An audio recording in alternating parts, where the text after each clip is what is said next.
আসসালামু আলাইকুম everyone, welcome back to my Facebook page প্রতিদিনকার আয়োজন। সেই সাথে আমার রান্না বান্না। সবাই কেমন আছেন? চায়ের সেকশন শেষ হয়েছে, এখন রান্না বান্নার সেকশন শুরু হবে। দিয়ে দিব পেঁয়াজ কুচি,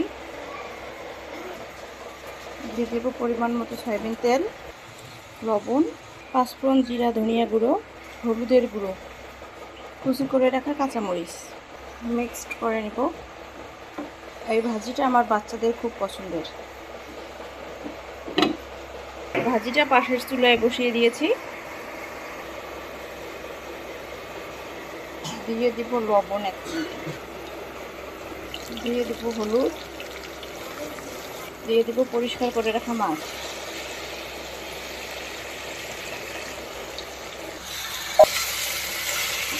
ভাজিতে আমি সামান্য একটু পানি অ্যাড করব। আপনারা চাইলে নাও অ্যাড করতে পারেন। আমি 1 কাপের মতো পানি অ্যাড করব। আর এরপরে 5-6 মিনিট পর একটা ডিম অ্যাড করব।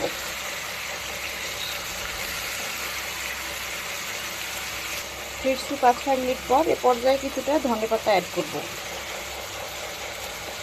মাছ ভাজিটা হয়ে এসেছে, উঠিয়ে নেব। আর 1 পিস মাছ কড়া করে ভেজে নেব আমার বাচ্চাদের জন্য। আমার আলু ভাজিটা হয়ে এসেছে, উঠিয়ে নেব। কেমন হয়েছে জানাবেন কিন্তু। এই আলু ভাজিটা আপনারা চাইলে ডিম, রুটি কিংবা গরম গরম ভাতের সাথে খেতে অসাধারণ। এই তেলেই রান্না করব। দিয়ে দেবো পেঁয়াজ কুচি, অ্যাড করব কেটে রাখা পেঁপে। পেঁপেটা আমি 5-6 মিনিট ভেজে নিব। পেঁপে থেকে যেহেতু পানি বের হয়, এখনই পানি অ্যাড করব না।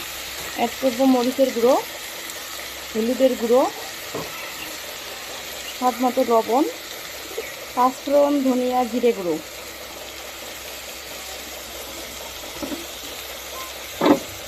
আমি প্রায় 5-6 মিনিট ভেজে নিয়েছি। এ পর্যায়ে পানি অ্যাড করব।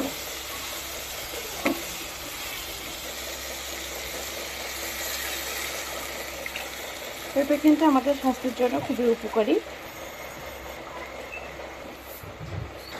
এই পর্যায়ে অ্যাড করব ভেজে রাখা মাছ। এদিকে ভাতটাও হয়ে এসেছে।